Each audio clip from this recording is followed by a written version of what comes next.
नमस्कार दोस्तों, मैं सुभाष सत्य सनातन और ज्ञान चैनल में आप सभी का हार्दिक अभिनंदन करता हूं। तो दोस्तों, रामायण महर्षि वाल्मीकि द्वारा रचित एक महाकाव्य है।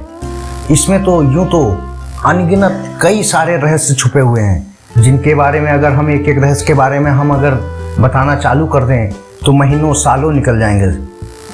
इसलिए आज हम इससे जुड़े हुए कुछ रहस्यों के बारे में आपको बताने वाला हूं, जिनके बारे में शायद ही आप लोगों को पता हो। तो आइए शुरू करते हैं। पहला रहस्य, गायत्री मंत्र का जन्म रामायण से ही हुआ है। पुराणों के अनुसार गायत्री मंत्र रामायण के प्रत्येक 1000 श्लोकों के बाद पहले अक्षर से बनता है। गायत्री मंत्र में 24 अक्षर हैं और वाल्मीकि कृत श्री रामायण में 24,000 श्लोक हैं। ये मंत्र उस पवित्र ग्रंथ का सार है। इस गायत्री मंत्र का सर्वप्रथम उल्लेख ऋग्वेद में मिलता है। नंबर 2 दोस्तों, राम और उनके भाई की तरह महाराज दशरथ एक बेटी के भी पिता थे। राम की बहन का नाम शांता था। कहा जाता है कि शांता 4 भाइयों में सबसे बड़ी थी और माता कौशल्या की बेटी थी। जब अंगद के राजा रोमपद और रानी अयोध्या आए तो वे निसंतान होने के कारण काफ़ी दुखी थे।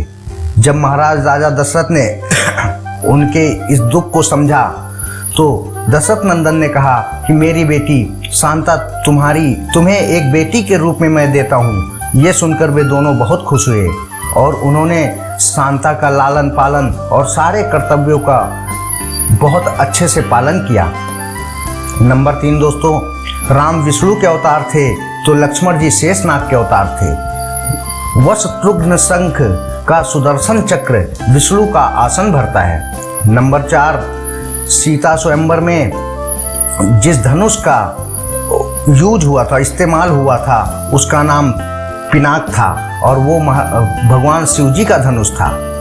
नंबर 5 दोस्तों, लक्ष्मण का दूसरा नाम गुडाकेश था। राम और माता सीता की सेवा के कारण लक्ष्मण को इसी नाम से जाना जाता है। लक्ष्मण ने देवी से वरदान मांगते हुए, निद्रा देवी से वरदान मांगते हुए कहा था कि वो 14 साल तक सोए नहीं, और ऐसा ही हुआ। लक्ष्मण की पत्नी 14 साल तक सोई रही। जब उस निद्रा देवी ने लक्ष्मण जी से पूछा कि क्या आप 14 साल बिना सोए हुए जीने वाले हैं, तो आपके लिए किसी को तो सोना ही होगा। फिर उन्होंने लक्ष्मण जी की पत्नी से पूछा, जिनका नाम उर्मिला है, तो उर्मिला ने ये सब मान गई और इसलिए वो 14 साल तक सोई रही।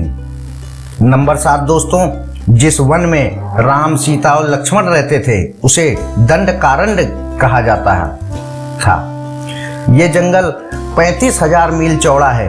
ये जंगल महाराष्ट्र, छत्तीसगढ़ और उड़ीसा राज्यों के कुछ हिस्सों को कवर करता है। नंबर 8 दोस्तों, दंडकारण्य में राक्षस रहते थे। दंड का अर्थ है शिक्षा, कार्यान का अर्थ है वन, इसलिए इसका नाम दंडकारण्य पड़ा।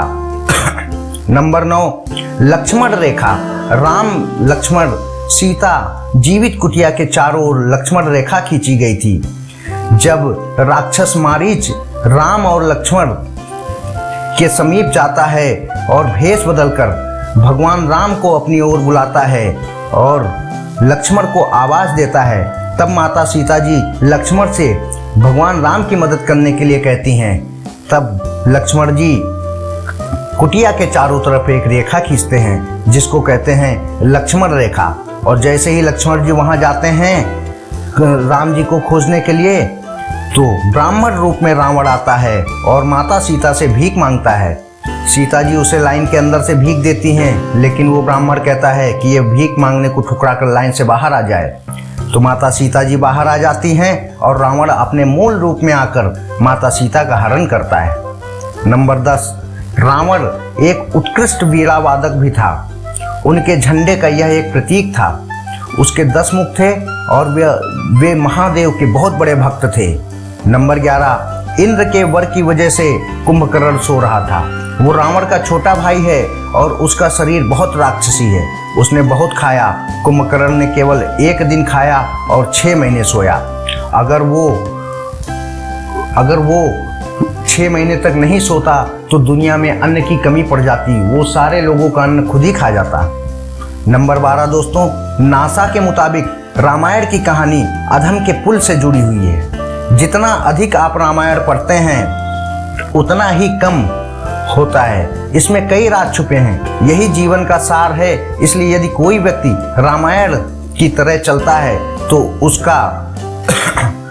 उसके जीवन में कभी भी दुख नहीं होता है। दोस्तों, हमारे जीवन में चाहे जैसी भी समस्या हो, कुछ भी हो जाए, हर समस्या का समाधान हमको रामायण में मिलता ही है। आप अगर अच्छे भाव से, मन से अगर आप रामायण पढ़ते हैं तो आपको इसकी अनुभूति स्वयं से होगी। इसलिए आप लोग रामायण पढ़ना चालू कीजिए। नंबर 13, राम एक वचन है, वैसे ही अगर हम अपना वादा निभाते हैं तो हम जीवन में कुछ भी नहीं खोएंगे। इसलिए मर्यादा पुरुषोत्तम श्री रामचंद्र जी से बड़ा राम का नाम है। कहते हैं लोग कि राम का नाम राम से बड़ा है। इसलिए राम राम में बहुत शक्ति है। इसलिए दिन भर राम राम करते रहिए, जब भी याद आए राम राम करते रहिए, सारी समस्याओं से छुटकारा अपने आप मिल जाएगा। तो आज के ये कुछ रहस्य थे रामायण के, जो मैं आप लोगों के समक्ष मैंने प्रस्तुत किया। आगे से फिर अच्छी अच्छी जानकारियां रामायण से जुड़ी और हमारे पुराणों से जुड़ी जानकारियां लेकर आपके समक्ष उपस्थित होऊंगा।